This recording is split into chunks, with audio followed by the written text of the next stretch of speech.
অনুষ্ঠানে উপস্থিত আছেন আমাদের শ্রীমণি থানার ভারপ্রাপ্ত কর্মকর্তা, আমাদের উপজেলা নির্বাচন অফিসার এবং যাদের আজকের অনুষ্ঠানের মধ্যমণি আমাদের শেরপুর আসনে শ্রীমতী জুনাইগাটি সম্মানিত প্রার্থীবৃন্দ, রাজনৈতিক দলের নেতৃবৃন্দ এবং গণমাধ্যম যারা আজকের অনুষ্ঠানের যারা অডিয়েন্স, তাদের জন্য আজকের আয়োজন শ্রীমতী জেলার সম্মানিত জনসাধারণ ভোটারগণ।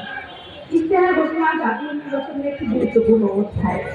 এই প্রার্থীগণ তাদের ভবিষ্যৎ পরিকল্পনা, অঙ্গীকার, স্বপ্ন ইশতেহারের মাধ্যমে জনগণের সামনে তুলে ধরে।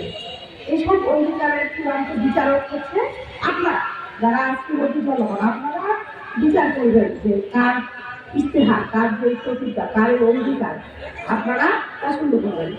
জনগণের ভোটে যে বিজয়ী প্রার্থীর ইশতেহারই হবে পরবর্তী সরকারের উন্নয়ন পরিকল্পনা, যা সরকারের নিয়ন্ত্রণ করবে, দিক নির্দেশনা দেবে আপনারাই নেবেন। এই মুহূর্তে আমি সবাইকে বলে দিতে চাই যে বাংলাদেশকে একটি অংশগ্রহণমূলক, অবাধ, সুষ্ঠু ও নিরপেক্ষ নির্বাচন উপহার দিতে আমরা প্রশাসন সর্বোচ্চ সচেষ্ট আছি।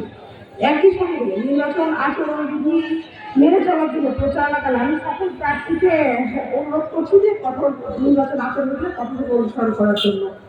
গণতন্ত্রের সৌন্দর্য প্রতিযোগিতায় নয়, গণতন্ত্রের সৌন্দর্য সহনশীলতায়।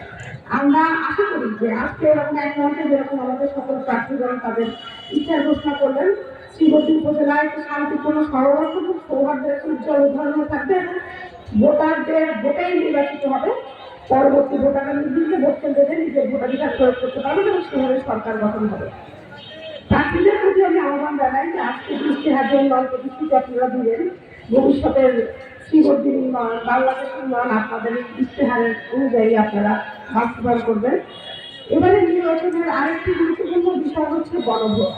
ভবিষ্যতের বাংলাদেশ কোন ভোটে কোন দিকে এগিয়ে যাবে সেটি নির্ধারণ করার উপায় হচ্ছে গণভোট। শ্রীমতীর এবার গণভোটের কথা যদি সহজভাবে বলি, তার মানে হচ্ছে যে আপনারা যদি জনগণ যদি চায় যে বাংলাদেশের তত্ত্বাবধায়ক সরকার ব্যবস্থা থাকবে, সংসদে ক্ষমতার ভারসাম্য থাকবে, সংবিধান পরিবর্তন যে কোনো এক দলের হাতে কুক্ষিগত হবে না, তাহলে তাদের জন্য হ্যাঁ ভোট। আর যদি চান বাংলাদেশ যেভাবে ছিল সেভাবেই থাকবে, কোনো জুলাইয়ের পরে যে পরিবর্তন যেটা আসলে গণভোটের ফ্যাসিবাদ হওয়ার একটা পথ থাকবে, তাহলে তারা না ভোট দিবেন।